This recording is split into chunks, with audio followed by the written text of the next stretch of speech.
Hay una cifra que debería aterrorizarlos. 1,4 billones de dólares. Eso es lo que pagaron los países en desarrollo solo en intereses de la deuda externa en 2023. No en capital. No pagando lo que deben. Solo en intereses. 1,4 billones de dólares extraídos de los países más pobres del planeta y transferidos a acreedores en Washington, Londres y París. Eso es más que todo el PIB de España. Más que el PIB de Australia. Y es solo el pago de intereses de un solo año. Pero esto es lo que hace que esta cifra sea realmente devastadora. Por cada dólar de ayuda que llega al mundo en desarrollo, salen 14 dólares a través de exportaciones infravaloradas, importaciones con sobreprecio y ganancias repatriadas por corporaciones extranjeras. Léanlo de nuevo. Por cada dólar que entra, salen 14 dólares. Eso no es ayuda. Eso es extracción. Eso no es asistencia para el desarrollo. Esa es una transferencia sistemática de riqueza a una escala nunca vista en la historia de la humanidad. Y durante las últimas 6 décadas, esta máquina ha drenado 62 billones de dólares de los países pobres y en desarrollo a los bancos y corporaciones del primer mundo. 62 billones de dólares. Eso es más que el PIB combinado de Estados Unidos y China. Es casi el doble de toda la deuda mundial. Y se ha extraído sistemáticamente, legalmente, a través de un mecanismo del que la mayoría de la gente nunca ha oído hablar, pero que controla el destino económico de 152 países. Ese mecanismo se llama Fondo Monetario Internacional. En los próximos 25 minutos, les mostraré exactamente cómo funciona la trampa de la deuda del FMI, por qué es la herramienta de colonización más eficaz jamás inventada, cómo ha destruido continentes enteros y, lo más aterrador, ¿por qué Estados Unidos ahora está cayendo en la misma trampa que ha esclavizado al mundo en desarrollo durante 60 años? Porque ya no se trata solo de África, Latinoamérica o Asia. Se trata del fin de la soberanía económica estadounidense. Y el plazo es de 5 a 10 años.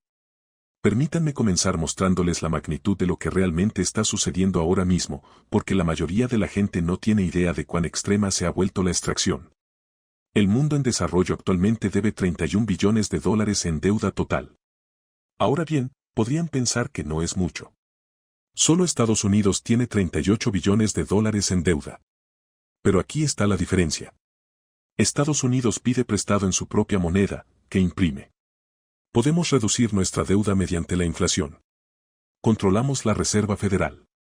Establecemos nuestra propia política monetaria. Los países en desarrollo no pueden darse ese lujo. Piden prestado en dólares, euros o yenes.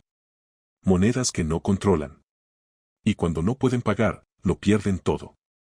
En este momento, casi el 60% de los países de bajos ingresos se encuentran en dificultades financieras. Este término técnico significa que tienen dificultades para cumplir con sus obligaciones de deuda y están al borde del impago o ya lo han incumplido. El 60%. No se trata de casos aislados. Se trata de la mayoría de los países más pobres del mundo atrapados en una deuda impagable. Y aquí es donde la situación se vuelve matemáticamente descabellada. Muchos de estos gobiernos ahora gastan más dinero en pagar intereses a acreedores extranjeros que en salud, educación e infraestructura juntas. Les mostraré un ejemplo real para que entiendan la mecánica. Zambia. Entre 2018 y 2021, en tan solo 3 años, los pagos de la deuda de Zambia aumentaron del 20% del presupuesto nacional al 38%. En el mismo periodo, la financiación de la sanidad se redujo del 9,5% al 8%.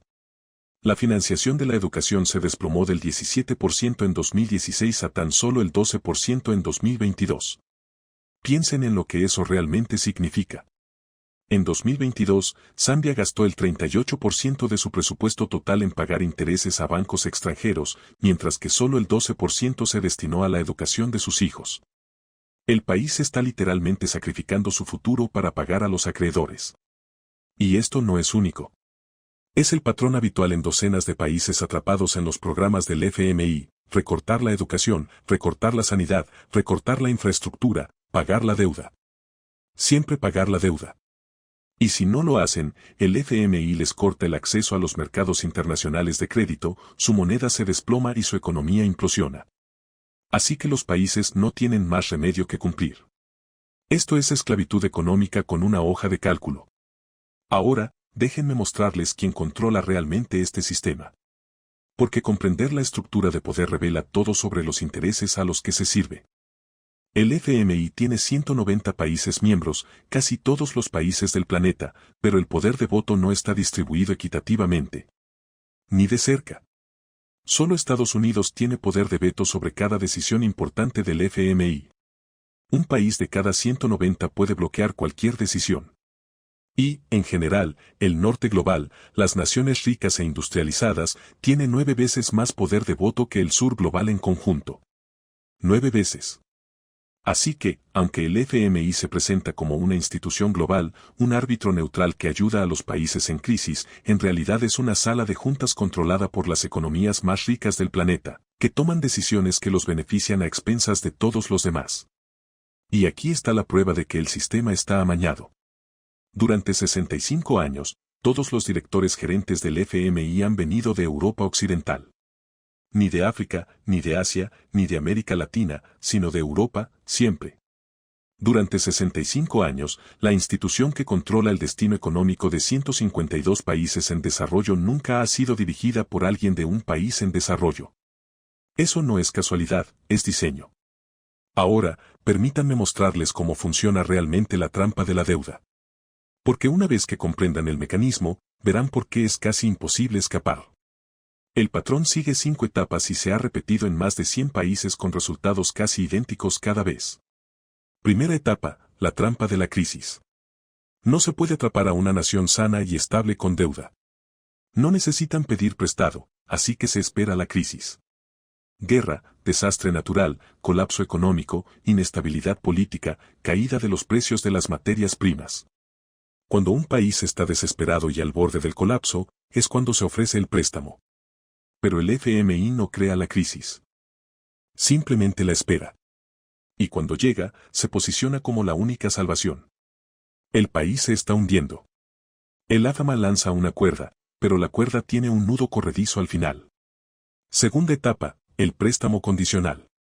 El AFMA ofrece financiación de emergencia para estabilizar la crisis, pero el préstamo conlleva condiciones, muchísimas. Lo llaman condicionalidad. Suena técnico y razonable. En realidad, es un manual de toma de control. Para obtener el préstamo, el país debe aceptar recortar el gasto público, especialmente en programas sociales. Subir los impuestos para garantizar el pago de la deuda, eliminar los subsidios a alimentos, combustibles y bienes esenciales, privatizar las industrias estatales y venderlas a corporaciones extranjeras. Abrir los mercados a las importaciones extranjeras y eliminar las protecciones para las industrias locales. Devaluar la moneda para abaratar las exportaciones e impulsar el tipo de cambio. Reestructurar el sistema tributario para priorizar el pago de la deuda sobre los servicios públicos. Estas no son sugerencias, son requisitos. Si el país rechaza cualquier condición, el préstamo es denegado y, sin él, la economía colapsa inmediatamente. Así que los gobiernos firman. No les queda otra opción. Tercera etapa, la espiral de austeridad. Una vez que el país acepta las condiciones del FMI y recibe el préstamo, comienza la verdadera destrucción. El gasto público se recorta drásticamente. Los empleados del sector público son despedidos. Se eliminan los subsidios a los alimentos y al combustible, lo que provoca un aumento repentino de los precios. Escuelas y hospitales pierden financiación. Se cancelan proyectos de infraestructura. Las empresas estatales, a menudo los sectores más rentables de la economía, se venden a corporaciones extranjeras a precios de liquidación. Y la economía no se recupera. Empeora. Evaluaciones independientes descubrieron que los países bajo los programas del FMI crecieron en promedio 1,5 puntos porcentuales por debajo de las proyecciones del propio FMI durante el primer año. Repito, los propios programas del FMI hacen que las economías se contraigan más de lo que el propio FMI predijo. Eso no es un rescate, es sabotaje. Y a medida que la economía se contrae, los ingresos fiscales caen, el desempleo aumenta, la pobreza se extiende y el gobierno, ahora con menos ingresos y más problemas, no puede cumplir con sus obligaciones de deuda. ¿Qué sucede entonces? Recurren al FMI para obtener otro préstamo. Etapa 4. La trampa de la dependencia. Aquí es donde la trampa se cierra por completo. El país ahora es adicto a los préstamos del FMI. Obtienen nuevos préstamos para pagar los intereses de los préstamos anteriores. Es un esquema Ponzi. Cada nuevo préstamo viene con más condiciones, más privatizaciones, más recortes, más control extranjero. El AFAMA libera préstamos y atajos, lo que significa que el dinero llega en cuotas. Para obtener la siguiente cuota, el país debe cumplir objetivos específicos establecidos por el FMI. Si no cumplen con un objetivo, el siguiente pago se congela. Y si el FMI congela un pago, los inversores internacionales entran en pánico, la moneda se desploma y la economía implosiona. Así que los gobiernos hacen todo lo que el FMI exige para mantener el flujo de dinero. Pierden el control de su propia política económica. El FMI dicta cuánto pueden gastar, qué impuestos pueden gravar, qué industrias privatizar, qué leyes cambiar. El gobierno se convierte en una marioneta. El AFAMA maneja los hilos y el país queda atrapado en lo que los economistas llaman un endeudamiento perpetuo. Nunca podrán pagar la deuda. Nunca podrán escapar de la supervisión del FMI. Son una nación soberana en el papel, pero una colonia de deuda en la realidad. Quinta etapa, la extracción permanente. Una vez que un país está atrapado en la trampa de la dependencia, la extracción comienza en serio y nunca se detiene. Permítanme mostrarles las cifras de África porque es allí donde la extracción es más visible y devastadora. Cada año, 88.600 millones de personas abandonan África a través de la fuga de capitales. Y eso representa casi el 4% del PIB total del continente. Desaparecido. No se invierte en carreteras, escuelas ni hospitales, sino que se extrae y se transfiere a bancos en Londres, Nueva York y París. Eso equivale a 88.600 millones de dólares anuales que podrían reconstruir infraestructuras, financiar la educación y desarrollar industrias. En cambio, fluye como reembolsos de préstamos, ganancias repatriadas y genera transferencias financieras. Y esto ha estado sucediendo durante décadas. En los últimos 60 años, se han drenado 62 billones de dólares del mundo en desarrollo a las naciones ricas. Para ponerlo en perspectiva, eso es más de lo que toda la economía mundial produce en un solo año. Eso es genéticamente la riqueza racional desapareció para siempre. Y los resultados son catastróficos. De 1979 a 1992, el PIB de África creció menos del 1% en total durante 13 años. No por año, sino en total. 13 años de reformas del FMI y la economía del continente quedó prácticamente congelada. La inversión colapsó. Las fábricas cerraron. La participación de África en las exportaciones mundiales se redujo a más de la mitad. En 1970, África suministraba más del 20% de las exportaciones agrícolas del mundo en desarrollo. Para 1990, esa cifra se redujo a tan solo el 8%. La manufactura se desplomó aún más, pasando de representar casi el 8% de las exportaciones del mundo en desarrollo a poco más del 1%. Aclararé lo que esto significa. África se desindustrializó. El continente retrocedió. Y esto ocurrió bajo la supervisión del FMI. Los programas que se suponía debían generar crecimiento destruyeron industrias enteras. Y aquí está la ironía más brutal.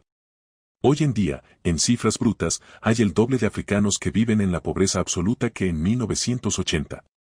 40 años de programas del FMI, miles de millones en préstamos, reformas interminables y la pobreza se duplicó. Eso no es un fracaso. Es intencional. Porque el FMI nunca fue diseñado para desarrollar África. Fue diseñado para mantener a África como fuente de recursos baratos y un mercado cautivo para los productos occidentales. Ahora, permítanme mostrarles cómo funciona esto en la práctica con ejemplos específicos, ya que el patrón es idéntico en todos los continentes. Zambia. En la década de 2000, bajo la presión del FMI, Zambia privatizó sus minas de cobre, el motor de la economía nacional. La promesa era eficiencia e inversión extranjera. La realidad fue desempleo, pérdida de ingresos y corporaciones extranjeras extrayendo riqueza. Las minas se vendieron por una fracción de su valor a corporaciones multinacionales que recibieron exenciones fiscales y garantías de ganancias. Zambia, que en su día fue el tercer mayor productor mundial de cobre, terminó obteniendo menos ingresos de las exportaciones de cobre que Chile, que tenía una producción similar. ¿Por qué?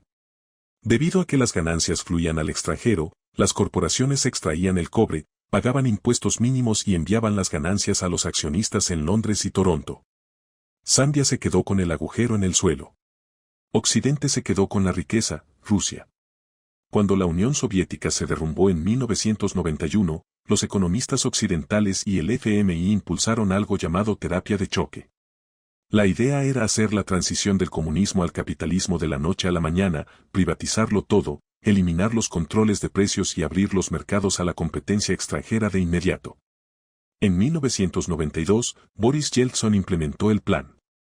El resultado fue el colapso económico más catastrófico de la historia moderna en tiempos de paz. Los precios se dispararon un 2.500% en el primer año, mientras que los salarios permanecieron congelados. Los ahorros de toda una vida se esfumaron de la noche a la mañana. La pobreza pasó de prácticamente cero bajo el sistema soviético a más del 40% de la población. La esperanza de vida se redujo en 6 años. Industrias enteras colapsaron. El desempleo se disparó.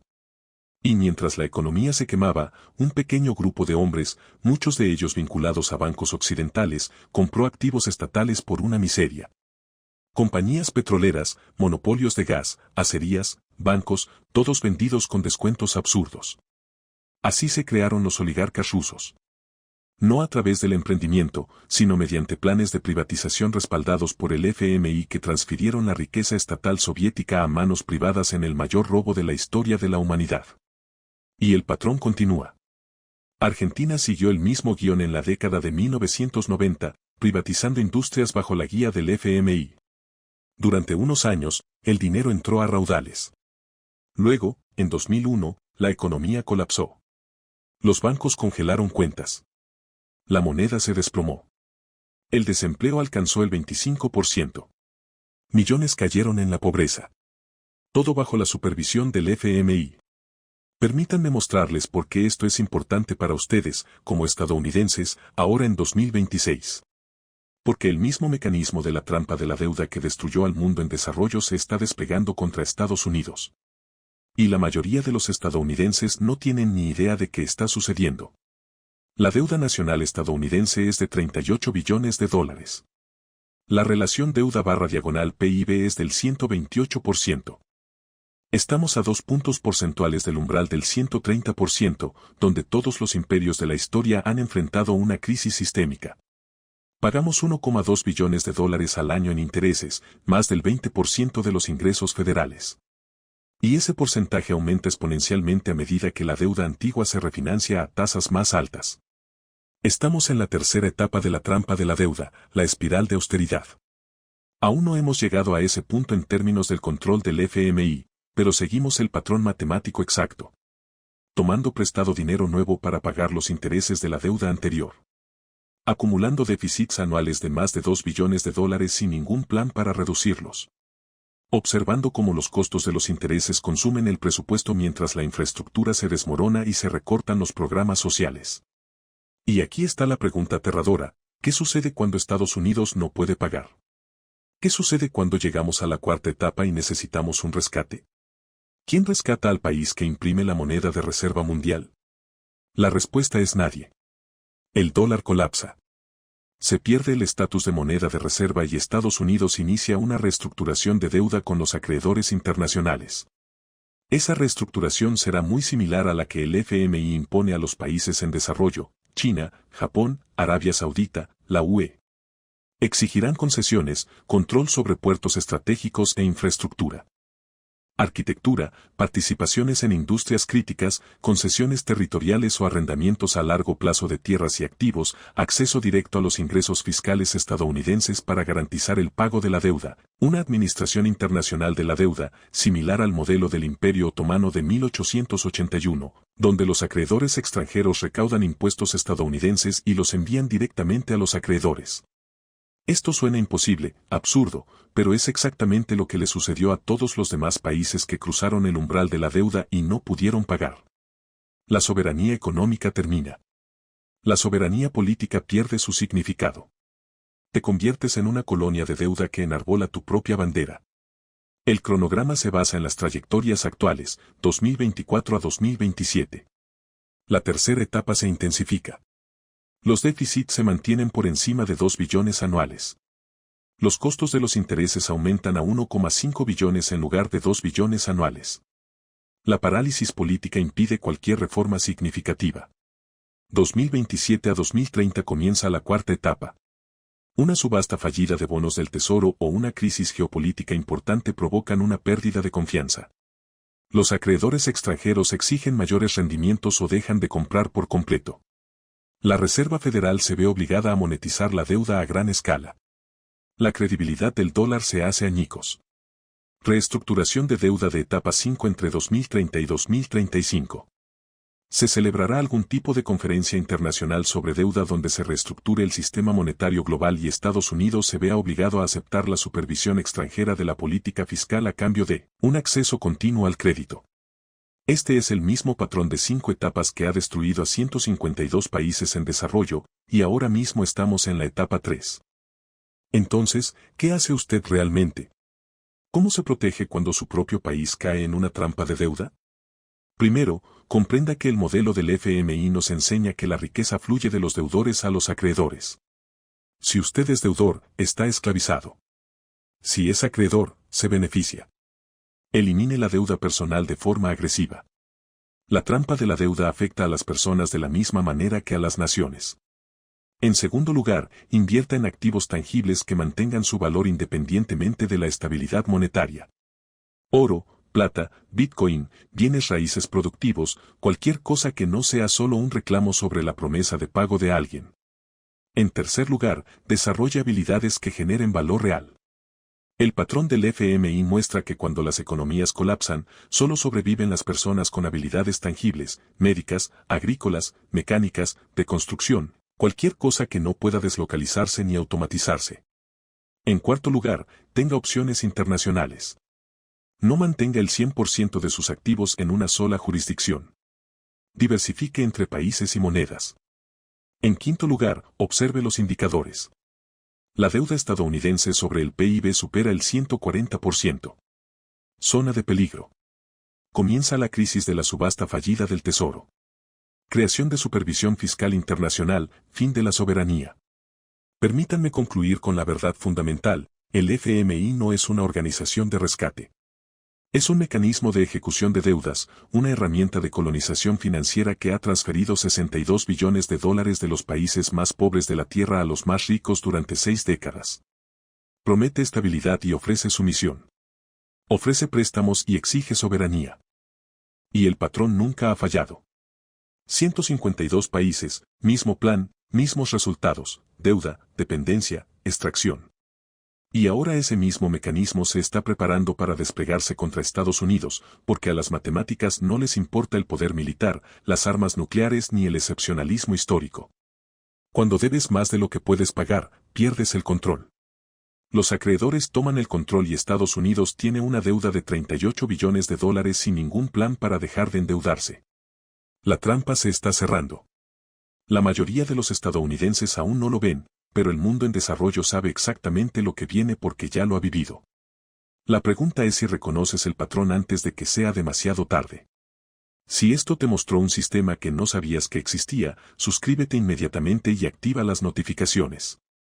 El siguiente video explica la estrategia china de la trampa de la deuda a través de la franja y la ruta y cómo es la misma estrategia del FMI, pero ejecutada con mayor rapidez y con herramientas del siglo XXI. Tienes que verlo. La trampa de la deuda no es una teoría. Es un arma probada que ha conquistado 152 naciones en 60 años y ahora llegará a Estados Unidos. El patrón es claro. El plazo es de 5 a 10 años.